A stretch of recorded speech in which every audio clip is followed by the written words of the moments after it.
علم کو دیکھنے سے نگاہ ٹوٹ جاتا ہے، تابوت کو دیکھنے سے نگاہ ٹوٹ جاتا ہے، نوئے کو سننے سے نگاہ ٹوٹ جاتا ہے، زنا سے نکاح نہیں ٹوٹتا، شراب سے نکاح نہیں ٹوٹتا، جوئے سے نکاح نہیں ٹوٹتا، ہزار قسم کے حرام کام سے نکاح نہیں ٹوٹتا، تمہارے مفتیوں نے کسی نے نکاح سے نکاح ٹوٹ جاتا ہے۔ تصور کرو کہ رسول کے نواسے کے ذکر سے نکاح ٹوٹتا ہے۔ سوچو تو صحیح، تمہارے علماء نے رسول کے نواسے کے ذکر کو ختم کرنے کے لیے کیا کیا ہتھ کنڈے استعمال کیے؟ کیا یہ ہتھ کنڈے علماء یہود کے پروپیگنڈے کی نسبت کم ہے؟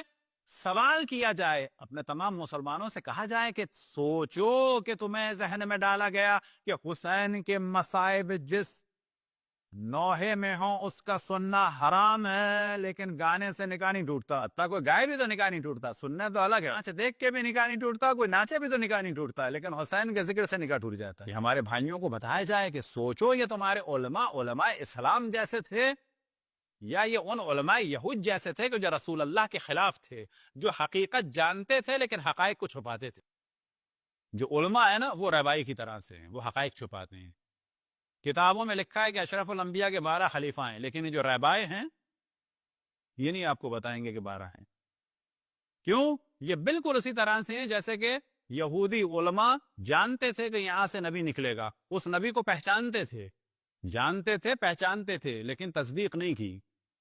یہ بھی جانتے ہیں کہ رسول اللہ کے 12 خلیفہ ہیں، اشرف الانبیاء حضرت محمد مصطفیٰ صلی اللہ علیہ وآلہ وسلم کے۔